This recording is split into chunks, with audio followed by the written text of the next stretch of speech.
बिस्मिल्लाहिर्रहमानिर्रहीम। कार्बोहाइड्रेट्स को स्टडी करने के बाद अब हम बात करेंगे प्रोटीन्स की। जो चार इंपॉर्टेंट बायोमॉलिक्यूल्स हैं जिनमें कार्बोहाइड्रेट्स हैं, प्रोटीन्स हैं, लिपिड्स हैं और न्यूक्लिक एसिड हैं। प्रोबेबली इनमें से प्रोटीन जो है वो मोस्ट वाइटल हैं फंक्शनैलिटी के हिसाब से। इसकी कुछ मिसालें मैं आपके सामने रखता हूँ। मिसाल के तौर पे केराटिन और कोलेजन जो है ये स्ट्रक्चरल प्रोटीन है और इनका काम जो है कि ये टिश्यू को स्ट्रेंथ और सपोर्ट देती हैं। इन्हीं के फंक्शंस की अगर मैं बात करूं कि कहाँ कहाँ पे पाई जाती हैं, तो केराटिन जो है मिसाल के तौर पे इससे बाल बनते हैं, हॉर्न्स, फिंगर नेल्स वगैरह जो हैं इनके अंदर केराटिन मौजूद होती है। सिमिलरली कोलेजन जो है ये बोन्स के अंदर, कनेक्टिव टिश्यूज़ के अंदर, टेंडन्स के अंदर और कार्टिलेज के अंदर मौजूद होती है। इसी तरह से हम बात करते हैं एंजाइम्स की। एंजाइम्स के मतलब आप लोग जानते हैं कि ये बायोकैटलिस्ट होते हैं और इनका काम जो है वो बॉडी के अंदर होने वाले बायोकेमिकल रिएक्शंस को कैटलाइज करना होता है। और केमिकली एंजाइम्स जो होते हैं ये भी प्रोटीन्स हैं। इसी तरह से एक हार्मोन है इंसुलिन। इसके मतलब आप लोगों को पता है कि ये जो ब्लड ग्लूकोज लेवल है उसको रेगुलेट करना इंसुलिन का काम होता है। तो इंसुलिन हार्मोन जो है ये भी बुनियादी तौर पे एक प्रोटीन है। सेम वे फाइब्रिनोजन और थ्रोम्बन ऐसी प्रोटीन है जो ब्लड क्लॉट फॉर्म करती हैं। यानी जब कोई वाउंड होता है या ब्लीडिंग हो रही होती है तो उस टाइम ब्लीडिंग को रोकने के लिए जो ब्लड क्लॉट चाहिए होता है उसमें यही वाली प्रोटीन जो है वो रोल प्ले करती हैं। एक और बहुत ही इंपॉर्टेंट प्रोटीन जो आप लोग जिससे फेमिलियर हैं वो हेमोग्लोबिन, और इसका फंक्शन भी कमोबेश आप सारे लोगों को पता होगा कि ये एक ट्रांसपोर्ट प्रोटीन है और इसका काम जो है वो ये है कि ये ऑक्सीजन को ट्रांसपोर्ट करती है लंग से टिश्यूज़ की तरफ। तो ये कुछ इम्पोर्टेंट एस्पेक्ट, कुछ झलकियाँ हैं जिसमें हम बात करते हैं कि किस तरह से प्रोटीन जो है वो स्ट्रक्चरली और फंक्शनली अपना रोल जो है वो प्ले करती हैं। अब हम बात करेंगे जी कि अमीनो एसिड्स जो हैं वो क्या होते हैं और अमीनो एसिड्स का प्रोटीन्स के साथ लेना देना क्या है। आप यूँ समझ लें कि प्रोटीन्स जो हैं they are basically made up of amino acids, यानी बहुत सारे अमीनो एसिड्स आपस में कंबाइन होते हैं। एक बॉन्ड होता है जिसकी अभी थोड़ी देर बाद में हम बात करेंगे, जिसको अमाइड बॉन्ड या पेप्टाइड बॉन्ड कहते हैं। अमीनो एसिड उसके थ्रू जो है वो आपस में जुड़ते रहते हैं और उसके नतीजे में जो पॉलीमर बनता है लॉन्ग चेन, उसको हम प्रोटीन कहते हैं। सो आप ये समझ सकते हैं कि अमीनो एसिड जो है ये बेसिकली स्ट्रक्चरल यूनिट है प्रोटीन्स का। तो नेचुरली अकरिंग जितने भी अमीनो एसिड हैं इनमें एक जो है वो अमीनो ग्रुप होता है जो कि कार्बोक्सी ग्रुप के अल्फ़ा कार्बन के साथ जुड़ा होता है। यानी आप यूँ कह सकते हो कि अमीनो एसिड जो है ये बाई फंक्शनल ऑर्गेनिक कंपाउंड है जिसमें बेक वक्त दो फंक्शनल ग्रुप मौजूद होते हैं। एक functional group amino group NH2 और दूसरा फंक्शनल ग्रुप कार्बोक्सिल ग्रुप यानी COOH ग्रुप जो है वो मौजूद होता है। और कार्बोक्सिल ग्रुप के अल्फ़ा पोजीशन के ऊपर, अल्फ़ा कार्बन के ऊपर अमीनो ग्रुप लगा होता है। तो इसी हिसाब से हम ये वाले अमीनो एसिड्स जो होते हैं इनको हम अल्फ़ा अमीनो एसिड्स कहते हैं। और जितने भी प्रोटीन्स हैं दे आर ऑल पॉलीएमाइड्स। और ये पॉलीएमाइड जो हैं वो किस तरह से बनते हैं, यानी ये बहुत सारे अमीनो एसिड्स जो हैं वो आपस में जुड़ते जाते हैं थ्रू एमाइड बॉन्ड और उसके नतीजे में ये पॉलीएमाइड फॉर्म होता है जिनको हम प्रोटीन कहते हैं। ये एक अमीनो एसिड है। अब इसमें आप देखो कि दो फंक्शनल ग्रुप जो हैं वो बेक वक्त मौजूद हैं, एक कार्बोक्सिल फंक्शनल ग्रुप और दूसरा जो है वो अमीनो फंक्शनल ग्रुप। और इसमें आपका जो अमीनो फंक्शनल ग्रुप है वो आप ज़रा गौर से देखो कि किस कार्बन के साथ जुड़ा हुआ है, अल्फ़ा कार्बन के साथ। यानी फंक्शनल ग्रुप का जो नेक्स्ट कार्बन होता है उसको हम अल्फ़ा कार्बन कहते हैं और ये वाला कार्बन जो है इसके साथ अमीनो ग्रुप जुड़ा हुआ है, ये अल्फ़ा कार्बन है। तो हम ये कह सकते हैं कि जो अमीनो एसिड है ये बाईफंक्शनल ऑर्गेनिक कंपाउंड है जिसमें बेक वक्त कार्बोक्सिल ग्रुप और अमीनो ग्रुप जो हैं वो मौजूद होते हैं। अच्छा, अब ये बहुत सारे अमीनो एसिड इस तरह के जो हैं ये आपस में जुड़ते जाते हैं और जुड़ने के लिए इनको जिस तरह का बॉन्ड होता है उसको हम अमाइड बॉन्ड कहते हैं। और ये किस तरह से जुड़ते हैं, यानी एक अमीनो एसिड का अमीनो ग्रुप जो है वो दूसरे अमीनो एसिड के कार्बोक्सिल ग्रुप के साथ रिएक्ट करता है जिसके नतीजे में CONH बॉन्ड फॉर्म होता है। ये CONH बॉन्ड जो है इसको हम अमाइड बॉन्ड कहते हैं। ये यहाँ पे आप देखें कि शो करवाई हुई है यही वाली बात कि ये बहुत सारे अमीनो एसिड हों और ये आपस में जुड़े हैं तो उसके नतीजे में इस तरह का स्ट्रक्चर जो है वो फॉर्म होता है। ये नया बॉन्ड फॉर्म होता है CONH। ये वाला बॉन्ड जो है इसको हम पेप्टाइड बॉन्ड या अमाइड बॉन्ड कहते हैं। तो प्रोटीन जो होती है वो तो बेसिकली एक मैक्रोमोलिक्यूल होता है जिसका साइज़ जो है वो बहुत बिगर होता है। आप यूँ समझ लो कि ये प्रोटीन का एक छोटा सा पोर्शन है जिसमें बहुत कुछ अमीनो एसिड्स जो हैं वो आपस में जुड़े हुए हैं थ्रू पेप्टाइड बॉन्ड। अब हम कुछ जनरल फीचर्स की बात करेंगे अमीनो एसिड्स की। तो दुनिया के अंदर टोटल जो नेचुरली अकरिंग अमीनो एसिड हैं वो टोटल जो है वो 20 हैं और आप इस पीछे हम इनका स्ट्रक्चर देख रहे थे कि ये वाला कार्बन जो है इसके साथ 4 डिफरेंट ग्रुप जो हैं वो जुड़े हुए होते हैं, यानी NH2 कार्बोक्सिल ग्रुप R और H।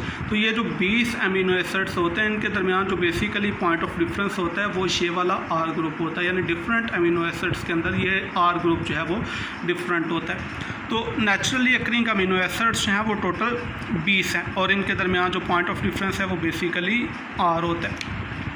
अब ये जो 20 अमीनो एसिड्स हैं उनमें से जो ग्लाइसिन है उसको छोड़ के बाकी जितने अमीनो एसिड हैं सारों के अंदर जो है वो स्टीरियोजेनिक सेंटर मौजूद होता है। जो ग्लाइसिन है उसके अंदर चूँकि अल्फ़ा कार्बन के साथ 2 हाइड्रोजन्स लगे होते हैं इसलिए उसके अंदर कोई स्टीरियोजेनिक सेंटर नहीं होता। और आपको पता है हम स्टीरियोजेनिक सेंटर या कायरल कार्बन उस कार्बन को कहते हैं जो 4 डिफरेंट ग्रुप्स के साथ अटैच होता है। तो ग्लाइसिन में चूँकि उस कार्बन के साथ 2 हाइड्रोजन लगे होते हैं, उसमें R की जगह पर भी हाइड्रोजन होता है, तो इसलिए ग्लाइसिन के अंदर कोई स्टीरियोजेनिक सेंटर मौजूद नहीं है। इसके अलावा बाकी जितने भी अमीनो एसिड हैं सारों के अंदर जो है वो एटलीस्ट एक स्टीरियोजेनिक सेंटर जो है वो मौजूद होता है। तो जब स्टीरियोजेनिक सेंटर जो है वो मौजूद होगा तो फिर हम बात करेंगे कन्फिगुरेशन की। तो जिस तरह से कार्बोहाइड्रेट्स की रिलेटिव कन्फिगुरेशन के लिए हम DL कन्वेंशन जो है वो यूज़ करते हैं, सेम वे DL कन्वेंशन जो है वो यूज़ किया जा सकता है अमीनो एसिड्स को कन्फिगुरेशन असाइन करने के लिए। और जो common naturally occurring amino acids हैं वो सारे के सारे L अमीनो एसिड्स हैं, यानी उनकी रिलेटिव जो कन्फिगुरेशन है वो L होती है। और अगर हम एब्सोल्यूट कन्फिगुरेशन में RS डेजिग्नेशन की बात करें तो जितने भी L अमीनो एसिड्स हैं वो सारे के सारे उनकी कन्फिगुरेशन S है, सिर्फ सिस्टीन को छोड़ के।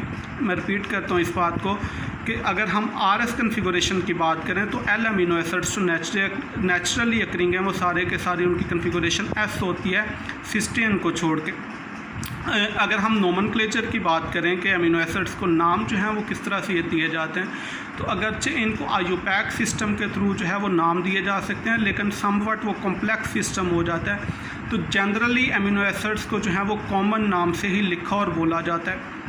और इनके कॉमन नेम्स जो हैं फिर उनको भी 3 लेटर एब्रीवेशन से जो है वो डिनोट कर लिया जाता है। मसलन ग्लाइसिन है मिसाल के तौर पे तो उसको हम GLY कह देते हैं। तो टोटल जो 20 अमीनो एसिड्स हैं नेचुरली अकरिंग, अब वो मैं आपको दिखाता हूँ। जी, ये 20 जो हैं वो total naturally occurring amino acids हैं।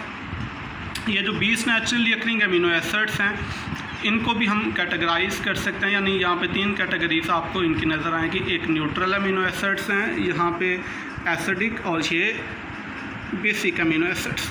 ये क्लासिफिकेशन इनकी जो है वो किस तरह से की गई हुई है ये भी मैं आपको भी बताता हूँ। तो अभी मैंने आपको बताया कि जो अमीनो एसिड हैं ये basically by functional organic compound है, यानी इनके अंदर बैक वक्त कार्बोक्सिल और अमीनो ग्रुप जो है वो मौजूद होते हैं। तो कार्बोक्सिल ग्रुप जो है ये चूँकि एसिडिक फंक्शनल ग्रुप होता है और अमीनो ग्रुप जो है ये बेसिकली बेसिक फंक्शनल ग्रुप होता है। तो ये क्लासिफिकेशन इस तरह से की गई हुई है कि अगर अमीनो एसिड्स के अंदर कार्बोक्सिल ग्रुप और अमीनो ग्रुप जो है वो एक दूसरे को काउंटर बैलेंस कर रहे हों, यानी जितने कार्बोक्सिल ग्रुप उतने ही अमीनो ग्रुप मौजूद हों, तो तब वो अमीनो एसिड्स जो हैं वो न्यूट्रल अमीनो एसिड्स होंगी। और अगर कुछ अमीनो एसिड्स के अंदर जो एसिडिक ग्रुप हैं वो ज़्यादा हों कंपेयर टू अमीनो ग्रुप के, तो फिर हम कहेंगे कि ये एसिडिक अमीनो एसिड है। और अगर ऐसा हो कि अमीनो ग्रुप या जो बेसिक नाइट्रोजन है वो ज़्यादा हों कंपेयर टू कार्बोक्सिल ग्रुप के, तो फिर हम कहेंगे कि ये वाली अमीनो एसिड्स जो हैं ये बेसिक अमीनो एसिड है। सो 3 तरह के अमीनो एसिड हो सकते हैं, न्यूट्रल, एसिडिक और बेसिक। यानी न्यूट्रल वो होंगी जिनके अंदर अमीनो ग्रुप और कार्बोक्सिल ग्रुप जो हैं वो एक्जैक्टली बराबर होंगे, एसिडिक वो होंगे जिसमें कार्बोक्सिल ग्रुप ज़्यादा होंगे, और बेसिक वो होंगे जिनमें अमीनो ग्रुप जो हैं वो ज़्यादा होंगे या बेसिक नाइट्रोजन की तादाद जो है वो ज़्यादा होगी। तो टोटल जो 20 अमीनो एसिड्स हैं उनमें 15 अमीनो एसिड वो हैं जो न्यूट्रल हैं, 2 अमीनो एसिड जो हैं वो एसिडिक हैं और 3 अमीनो एसिड जो हैं वो बेसिक हैं।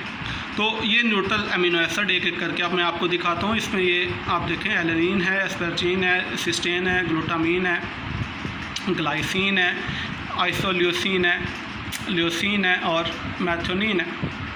इसी तरह से ये फिनाइलएलेनिन है, प्रोलिन है, सेरीन है, थ्रियोनिन है, ट्रिप्टोफैन है और टायरोसिन है, वैलिन है। ये टोटल 15 अमीनो एसिड वो हैं जो कि न्यूट्रल अमीनो एसिड है।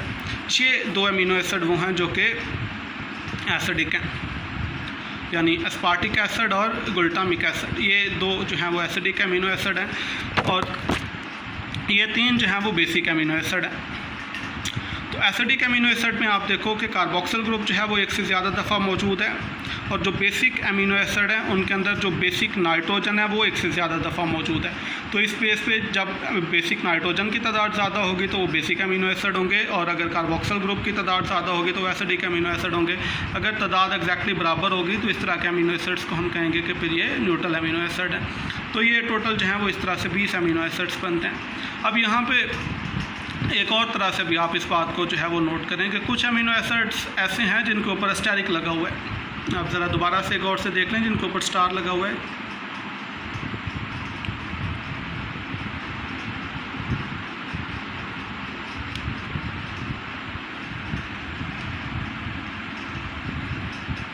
जी, ये 20 में से 10 अमीनो एसिड्स यहाँ पे ऐसी हैं जिनके ऊपर स्टार लगा हुआ है। तो ये भी एक तरह से क्लासिफिकेशन है अमीनो एसिड्स की, कि हम कहते हैं कि या तो ये एसेंशियल अमीनो एसिड्स हैं या ये नॉन एसेंशियल अमीनो एसिड है। नॉन एसेंशियल अमीनो एसिड वो हैं जिनको आपकी बॉडी खुद से सिंथेसाइज कर लेती है और बाहर से इसको फूड के तौर पे इनटेक इनका ज़रूरी नहीं होता। इनको हम कहते हैं नॉन एसेंशियल अमीनो एसिड।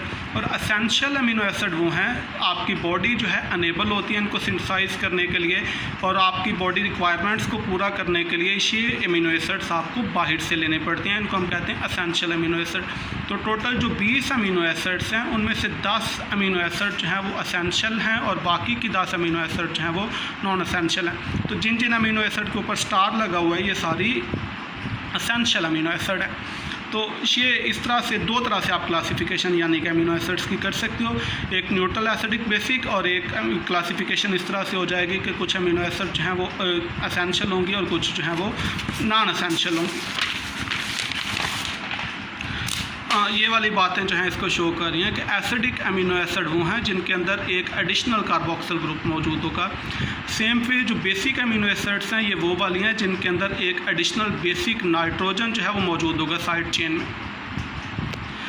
अब हम कहते हैं कि जो 20 अमीनो एसिड हैं उनमें से 10 अमीनो एसिड इंसानी जिस्म जो है वो बना सकते हैं, उनको हम नॉन एसेंशियल कहते हैं। बाकी की 10 जो है वो बॉडी जो है वो नहीं बना सकती, उनको हम कहते हैं ये एसेंशियल अमीनो एसिड्स हैं और ये बाहर से आपको खुराक के तौर पे लेनी पड़ती है। अभी मैंने आपको बताया कि जिनके ऊपर स्टार लगा हुआ है जिन अमीनो एसिड के ऊपर, ये सारी की सारी जो है वो एसेंशियल अमीनो एसिड है। अब तो हम बात कर रहे हैं कि चूँकि जो अमीनो एसिड होते हैं ये बाईफंक्शनल ऑर्गेनिक कंपाउंड है और इसके अंदर जो है वो कार्बोक्सिल ग्रुप के साथ साथ अमीनो ग्रुप भी मौजूद होता है। सो बैक वक्त आपका अमीनो एसिड जो है वो एसिड भी है और बेस भी, यानी ये एसिड के तौर पे बिहेव कर सकता है ड्यू टू कार्बोक्सिल ग्रुप और बेस के तौर पे बिहेव कर सकता है ड्यू टू अमीनो ग्रुप।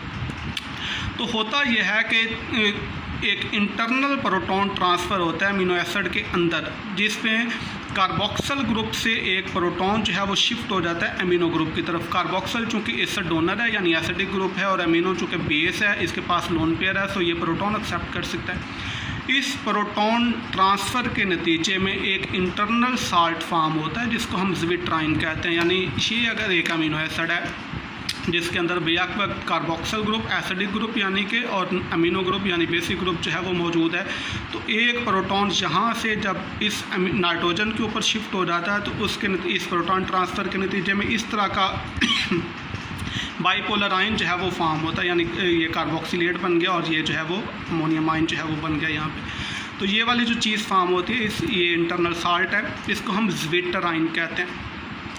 तो जो अमीनो एसिड है हार्डली वो न्यूट्रल फॉर्म में जो है वो एग्जिस्ट करती है, कमोबे ये सारी की सारी जो है ज़्विट्राइन की शक्ल में एग्जिस्ट कर रही होती हैं। यानी ये न्यूट्रल फॉर्म में तो बहुत ही कम होती हैं, ज़्यादातर जो है ये ज़्विट्राइन की शक्ल में जो है वो एग्जिस्ट करते हैं। अब ज़्विट्राइन की शक्ल में जो एग्जिस्ट करती हैं इससे होता यह है कि इनके मेल्टिंग पॉइंट्स जो हैं वो काफ़ी ज़्यादा हो जाते हैं, हाई मेल्टिंग पॉइंट्स हैं, और इन हाई मेल्टिंग पॉइंट इसलिए होते हैं कि इनको ये पोलर बना रहे होते हैं, और इसी पोलैरिटी की वजह से ये वाली अमीनो एसिड्स जो होती हैं ये वाटर सॉल्युबल होती हैं।